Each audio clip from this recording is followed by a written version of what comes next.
Okay, welcome to another edition of Chatting with Ingram. Now, today I'm very fortunate to be talking to a guy called Ash Patel. Now, Ash is involved with a company called Zimperium, and Zimperium's all to do with mobile technology and mobile security. But I'll let him explain a little bit more about who he is, who Zimperium are, and where this mobile fits into it. Ash, good to talk to you. And to you, Philip. Thank you very much for that introduction. So, as you mentioned, Zimperium is in the field of mobile protection, in particular in the field of mobile threat defense. Which is quite a new and emerging market. But just to give you a little bit of background on me, so I've been in cybersecurity now for in excess of 20 years. And when I joined Zimperium around about 3 years ago, it actually really took me by surprise. First, for someone that's been in cyber now for in excess of 20 years, I actually thought I knew quite a lot about it. We all knew about endpoint security, we knew about firewalls, we knew about web content filtering, etc., IPS, IDS, and such. But what really opened my eyes up when I started talking to Zimperium was, what are we doing about security on mobile devices? And when you actually start thinking about this, what's really quite surprising is we do very, very little. And what we've had over the course of the last 5 to 10 years is an amalgamation really of sort of 3 or 4 different things that have occurred that's moved our entire business to mobile, and be it mobile devices like your phones, or be it iPads and tablets and such. And what we've had an amalgamation of data costs hitting the floor, and we all, for those of us that are sort of clocking around the 50s mark or above, will remember that data used to cost a lot of money, and now we don't even think about it. So we've had a huge reduction in data costs. We've had a massive increase in power on these mobile devices. The power on your new iPhone is probably substantially higher than a laptop that's 3 or 4 years old. And then further to that, we've had a huge shift in cloud computing. So suddenly everything over the last 5 years that we were doing on our desktops is now available in the cloud, but also available on an application in the cloud, on a mobile app. So that might be anything from using something like Salesforce, using a SAP system of some description, or even doing your Expensifys, or even talking on a Zoom meeting. All can be done from your mobile phone. So really what we've seen over the last 5 to 10 years is these 3 pieces of the puzzle really coming together. And what it's meant is we've very quickly been able to work from our phones without actually realizing it. And more importantly, really without our enterprise organizations giving it the authority. It sort of just leaked into our everyday life as our work off our mobile devices. Now, what this means is, yes, we're working on our mobile phones, and it's been an absolute godsend with COVID, naturally, where suddenly you've got 90+% of the population having to work from home and being able to do everything from their Zoom meetings, emails, and such at a drop of a hat from their homes, or should I say from wherever they are. It doesn't necessarily need to be your home. But what's happened is, yes, that's occurred and it's been wonderful. But on the flip side, what security have we brought with that? And the answer is none to very little. To the point where, a figure was just recently shared with me that approximately 95% of mobile devices really are carrying no security whatsoever. Now, if you think about your laptop or your PC, you wouldn't dream of not having an antivirus or an IDS system or a personal firewall or whatever it may be on that laptop or that PC. But why do we allow it on our mobile phones? But surely, on your laptop and your PC, there's an awful lot of malware that's produced out there. It's well known that it'll attack Windows systems, and if you're a Mac user, you're fine, you're secure. On the mobile device, what are the threats? Well, it's a fair question. And firstly, there are a growing number of threats of malware coming out on mobile now, and have been for the last 3 or 4 years. We're seeing approximately an increase of around about 30% per annum. Now, the hacker will always go to the weakest link in the chain. Yeah. So why would you hack something when it's already got the protection on it? You're going to be hacking something that isn't protected, and quite simply, the mobile device, as I said, in the main, is not protected. So malware is explicitly written for mobile today, but more importantly, we regularly hear this approach of be it iOS or Android is perfectly safe. I don't see any attacks happening on there. There's two elements to that. Firstly, you don't see attacks because you're not looking for them. Mm-hmm. Turn off your antivirus or your malware protection or EDR or EPP or whatever you want to call it on your laptop. Funnily enough, you won't see the attacks. Mm-hmm. So if you've got nothing on the mobile device, how do you expect to see it? So don't be blind to that part of your estate. And really, if you look down at your desktop today while you're listening to this, you've probably got a laptop, you've probably got a tablet, and you've probably most likely got a mobile phone.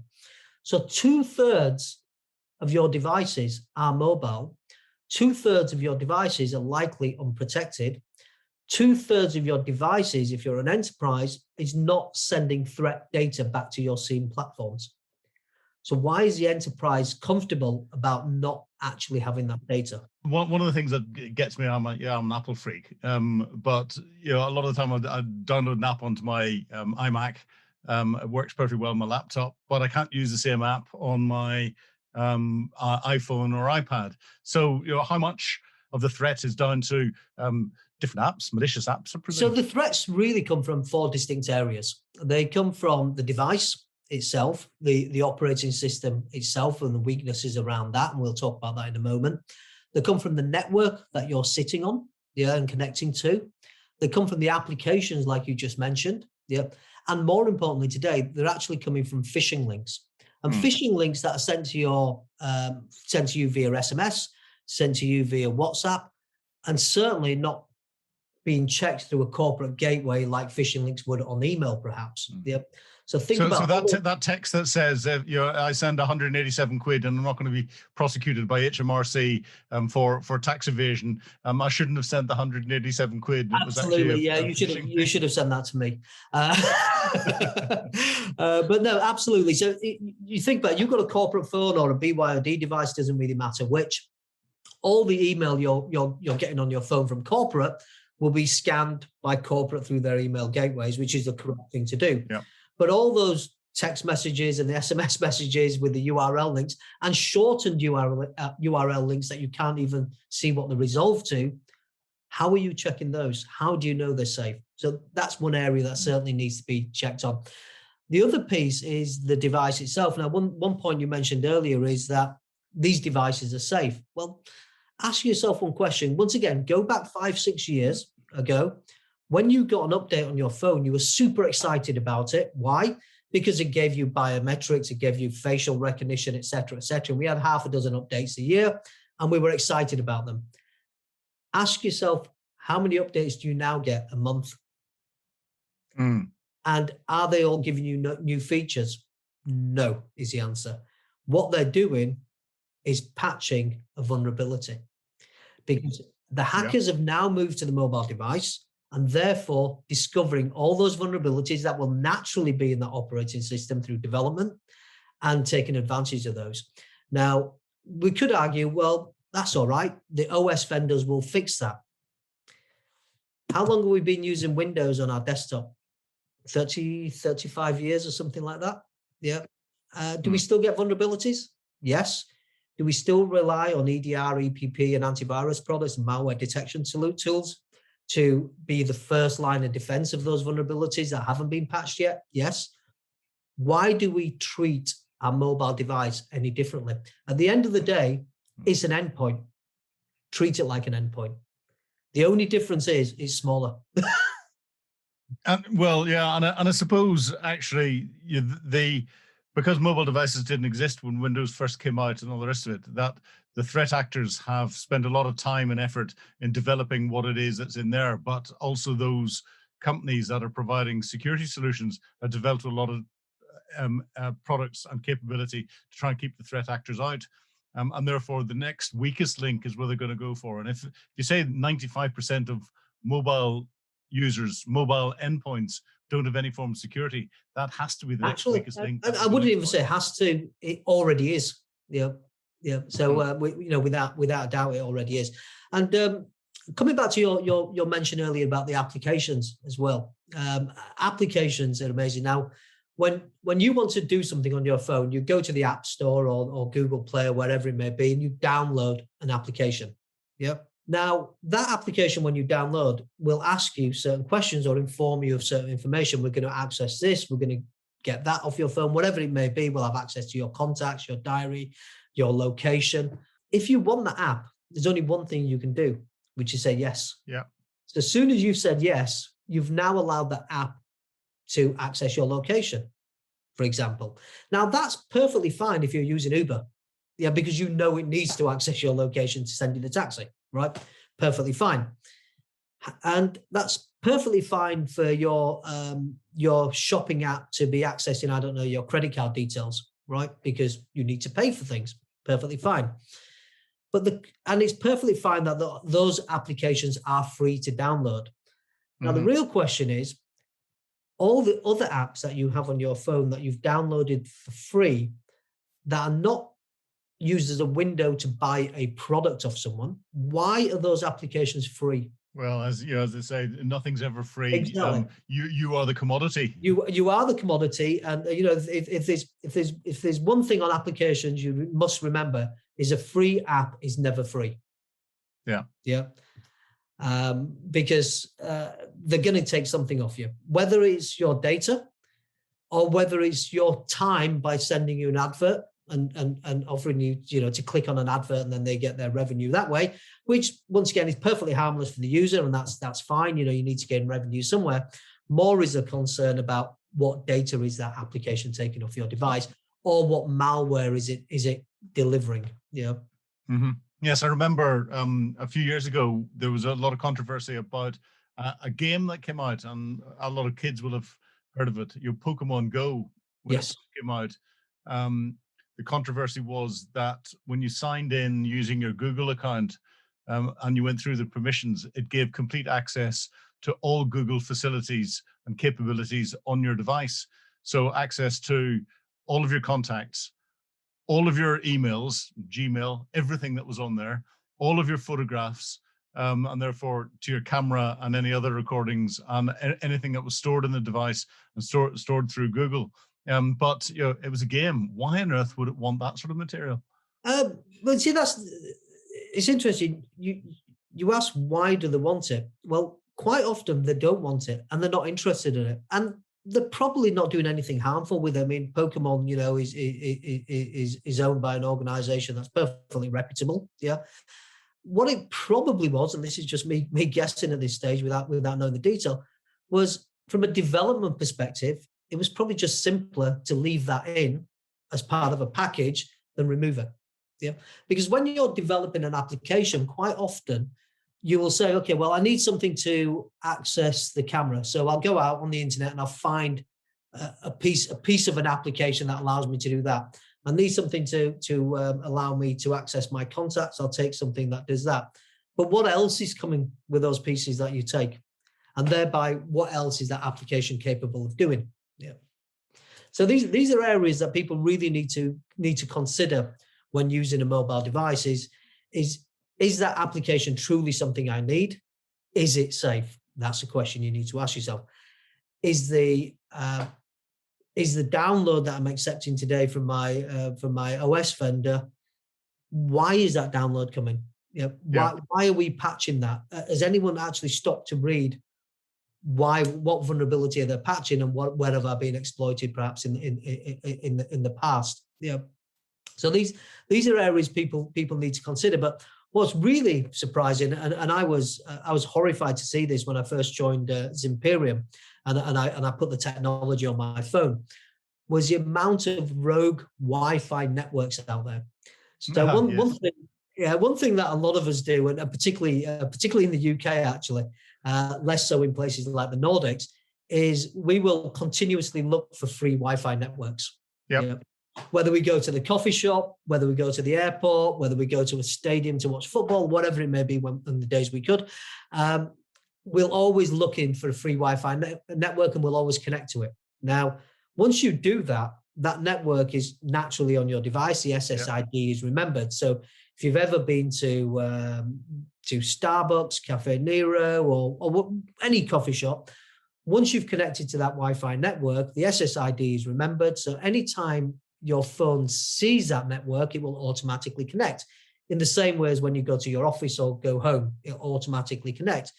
Now, hackers are familiar with this. So quite simply, they will stand up what they call a pineapple, which will broadcast any name for any SSID.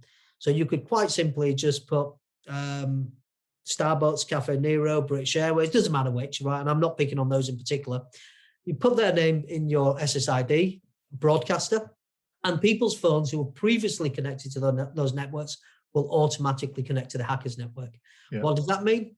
Everything traversing that network can now be seen by the hacker. Yeah. So really, really simple process. This man-in-the-middle attack for hackers to exploit people's. Yeah, and for those who are listening out there, I've actually seen and operated Pineapple devices, and they are relatively simple for hackers to get hold of. They don't need lots of £35 on Amazon, if I remember rightly. Yeah, that's the little one. The more sophisticated one, which will get you into anything, it's about 250 quid. And there are lots of tutorials on YouTube and everything else. So the threat is massive. Oh, huge. And just think about it. I mean, I live on the edge of London. For me to leave my house and go to a meeting in London, I will probably join about 4 or 5 Wi-Fi networks. The thing is, my phone is automatically connecting to those. How do I know they're real or not? Well, luckily I do, because I've got zips on my device, but generally speaking, people wouldn't. Yeah, so the threats out there, people are using the mobile devices more. What can they be doing about it? What is there out there that can give people that level of defense that they need? Sure. So what they really need to look at is an MTD solution. So we as Zimperium naturally offer a mobile threat defense solution, MTD, as the acronym is around that. Now, what this in essence is an IPS, an intrusion prevention system, stroke malware detection tool, for a mobile device. So in the same way as you protect your laptop or your PC with IPS systems, EDR systems, and malware detection systems, this technology does that on your mobile device. But what's different on the mobile device is a handful of things. So firstly, and most importantly, you can't put a large footprint of an endpoint detection product on a mobile device. Fundamentally, it just wouldn't work. Yeah. So it's an entirely new market and an entirely new approach to attack that. So you install an application, in this case it's called Zips, ZIPS, install the application and activate it, and that will immediately give you coverage and protection from device, network, application and phishing attacks, as we discussed earlier. But more importantly, with technologies that are deployed on your mobile device, they need to respect the user's privacy. And that's hugely important, because quite often it's a BYOD device, a bring your own device, or it's a personal device used on a corporate environment. So if a corporate is issuing a technology like this, they need to be rest assured that they're not invading the user's privacy. That's number one. Number two, also, when you're using a corporate device, if you've actually been offered a device by your business, people will still have personal information on there, be it WhatsApp conversations, photographs. Our devices, our mobile devices, are actually more personal to us than our wallets. And a study was carried out not too long ago about, would you prefer to lose your wallet or your mobile phone? The answer is, and I'll ask you the question. It's wallet every time, because I can't live without my phone. Yeah, absolutely. So that shows you how important and how personal it is to us. Yeah. So with that, any technology you employ on the mobile device really needs to do is detection locally on the device rather than in the cloud. Because what we don't want to do is send data off the device into the cloud to be analyzed and sent back. The reason for that is quite simple. One, it's too slow. Secondly, we spoke about man-in-the-middle attacks. If the hacker owns the network that you're on, why would he let you or she let you send your data to the cloud to be analyzed? So it sort of becomes quite useless at that point. And thirdly, and most importantly, the personal element. People don't want their personal data taken off a device, sent to a cloud to be analyzed, to sent back again. So what we do as Zimperium is actually have the technology sitting locally on the device, analyzing the operating system and understanding whether a threat is present or not in real time, and then sending that threat data back to whatever management console it needs to be. But the importance here is the user's privacy is fully respected. And that includes, ticks in the boxes for GDPR and that type of thing as well. Yeah. So cloud-based solutions are not something that you'd advocate, or Zimperium would advocate for mobile devices and other endpoint solutions? For mobile devices and tablets, absolutely. Yeah, absolutely. The detection has to take place on the device. Yeah. Because any other way absolutely compromises the user's privacy. And that's hugely important when protecting mobile devices. Much more so than what I would call traditional endpoints, being laptops and PCs. So fascinating. So how does the Zimperium solution actually work on a device? So the way it operates is we deliver an application. Within that application, there's an SDK. Yeah, and within that SDK is an engine called Z9, or Z9 as the Americans like to say. The Z9 engine understands it's a machine learning. I'll use a machine learning term rather than artificial intelligence. It's an ML technology that understands how an operating system should behave. So what we're doing is we're not looking for malware. We're not looking for the malware that's actually presented to the device. We're looking for the effect it has on the operating system. And with that, what we found is since the release of this in the enterprise environment in 2015, we have blocked every single 0-day that's been sent to a mobile device. Wow. Using machine learning technology. Because what you don't want to be doing on a mobile device, and once again, it's about the size of the device and not using the cloud, is you don't want to be scanning a list of no malware, right? That's a reactive process. You don't want to be doing that because it's only going to deal with the old stuff and not the new stuff, but also it's a time and consumption problem. Yeah. Mm-hmm. So using machine learning technology really allows you to be active on the device 24/7, but also active on the device when it hasn't got a network connection or a cellular connection. So our technology will still operate even if the phone was in flight mode. Yeah. So I see Andi Robinson, who's the CEO of DataShield, has just popped in. Andy, do you want to introduce yourself and introduce DataShield for those that are listening out there? But also, I know you're an end user of this sort of technology. How does this fit in? Do you agree with the threat and the need for it? Philip, thanks for the intro. So Andi Robinson, DataShield, we are an organisation specialising in bringing new and relevant security technology to market, working with a group of partners and collaborators in the UK channel. Philip, I've got to say, and I say this every time I speak to people, I came across Zimperium about 2 or 3 months ago. I've known Ash for many, many years. We haven't spoken for a while. Saw that he was running an organisation that looks after mobile threat defence, and thought, well, what's all this about? And I'm embarrassed to admit, after being in security for in excess of 20 years, did not understand the threat that mobile devices are presenting to us as organisations. It was a big shock to me. And I was embarrassed to admit to it. I hadn't even thought about it because we've been under the illusion that, for example, in the old days, when Apple had 1% of the PC market in the computer market, nobody attacked Apple, did they? Because why bother when you've got 99% of a PC audience? That's where the hackers would put their resources in. But what's very interesting, whilst Apple has grown its estate over the years, when you look at iOS versus Android, iOS has got 13% of the global market for mobiles, a far bigger percentage, and has become more relevant to attack. And in certain markets, iOS is far more dominant. In the IT marketplace, most people that I see have an iPhone. They do not have an Android device. So it's very, very relevant to us. And yet we've always thought, well, with Apple and the Apple Store, you can't get this type of technology working and it's not a problem. But when you then look at what Ash was saying about over 2/3 of all devices consuming data today are mobile devices, and yet 95% of them have no protection on them. Well, we wouldn't have our laptops with zero protection on and consume the data we do. So why on earth do we allow our mobile devices to be in that problem zone? So for me, this has been a big eye-opening exercise of understanding the risk is there. Most people don't understand the risk.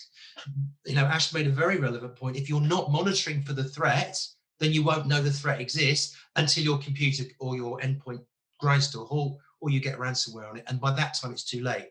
So when you talk to the end user community and say, what do you think about mobile threats? They don't understand the threat because they're not looking for it.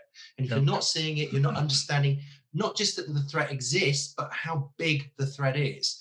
And when I talk to the likes of Zimperium and some of the other mobile specialists in the marketplace, and we deal with one or two technologies that complement each other, it's massive. The massive threats that we don't understand are the threats that are causing us problems. And phishing, leaky apps, rogue Wi-Fi spots. I mean, we're talking about hotspots that can be stood up within minutes, particularly when you go to your local pub and there's a Wi-Fi access point on a chalkboard. And you say, oh yeah, that's great. We don't look for that. We just assume our local pub wouldn't be giving us rogue Wi-Fi information. But how difficult is it for somebody to walk past the chalkboard and write the number 1 on the end of on a hotspot? We don't look at it. We don't look for it. We just assume it's safe. Well, it's not. And as soon as they're on your device, that's it. They've got access to all of your information. They're data scraping. It's quite scary. When I found out about Zimperium, the first thing I wanted to do was get it on my endpoint and make sure my family and my friends have got it. And it's 100%. It's a top product. It doesn't exfiltrate data to places around the world where my data privacy is not respected. It ensures that my data is being protected at the endpoint, and that's the important thing. Game-changing technology. It's absolutely fascinating. Most CEOs and board members understand their physical exposure. They know when to close the curtains before they do certain things inside their house. They know when to come in from the garden and close the door or close the front door of the house before they do certain things in the house. But I'd argue that many haven't got the same awareness as to what their wider digital exposure is. And as you say, in the pub, connect to the local Wi-Fi that you see up on the board, or the little cards that are sitting on the table, without checking what it is and all the rest of it. And you just need to check your company's figures because there's a big contract coming in, and you're doing that, not realizing that your little man in the corner with his pint has just exfiltrated all of that data, and can get it up on the dark web faster than you can drink your pint. Very small real estate with phones, small screens. We can't necessarily see the URLs, the links. We're busy. We're on a train. We're in a coffee shop. It's rush, and we click before we think. Absolutely, and I think, Andy, you really touched on something there. Is the speed at which your thumb works on your phone is probably about 10 times quicker than the fingers on a keyboard, and with about 10 times less thought as well. And then we're all guilty of it, right? You're always doing multiple things whilst you're looking at your phone, and you'll end up clicking on that link without even thinking about it. I think also what's hugely important here is you can't protect what you can't see. Yeah. So if you can't see these threats because you've got nothing there to show you that they're there, and trust me, they're there, by the way. I mean, of all our enterprise customers, of which we have around about 3,000, every single one of our enterprise customers has seen a threat on their mobile estate. And guess what? Before they deployed Zimperium, they didn't see those threats. It didn't mean they weren't there. It just meant they can't see them. And you can't protect what you can't see. So the first thing for any security professional, and any CISO knows this, the first thing is visibility, right? Yeah, absolutely. That's it. That's the key. The first thing is visibility. And, and if you don't instill that in your mobile estate, you will remain blind. And just because you can't see it doesn't mean it's not happening. And actually, to add to that, operating system vulnerabilities, we talked about this earlier in your conversation, 9 months is the average timeline from detection to remediation to rollout. 9 months where the operating system, whether it be iOS or Android, is exposed.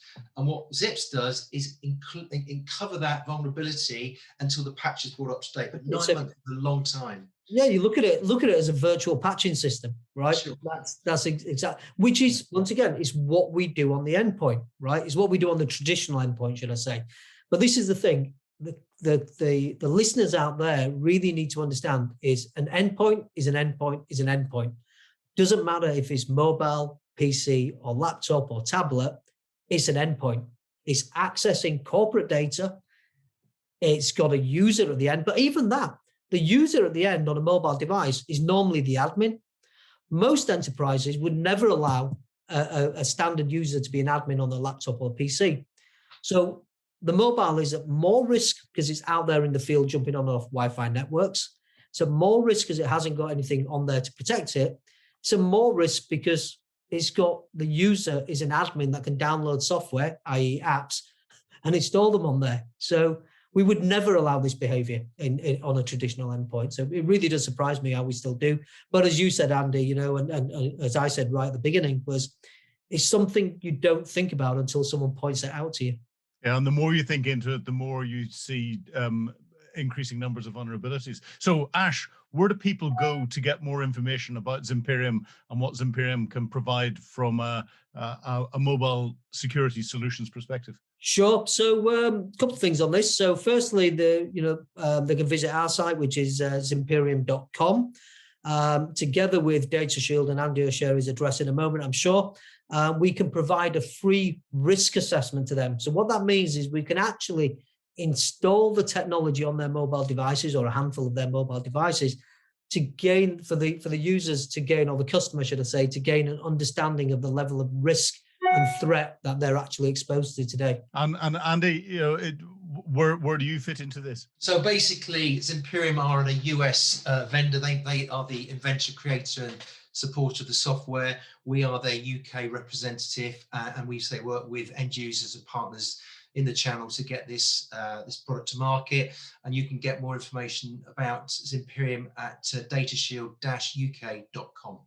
So what I'll do is I'll put the links to that in the blurb underneath this podcast here. But you know, for anyone to be getting a free risk assessment before you actually get any commercial pitch put to you, I think that's absolutely fantastic, because you can then properly understand and get to know what you don't know. I love that Donald Rumsfeld's quote. You know, we don't know what we don't know. Well, if you don't know, and I'm a former intelligence officer, so if we don't know what we don't know, I'm supposed to work out what it is that we don't know and then go and find it out. Well, you're offering this for free. Absolutely. And do you know what? The reason we do that is because we know there's a threat out there and we know they'll see something. It's it's as clear as that. Well, brilliant. Ash, Andy, I think you're going to have a rush of people hopefully coming to try out the capability, and more importantly, work out what the threats are and protect themselves and stop all this data exfiltration. It's been a real pleasure talking to both of you today on Chatting with Ingram. Thank you.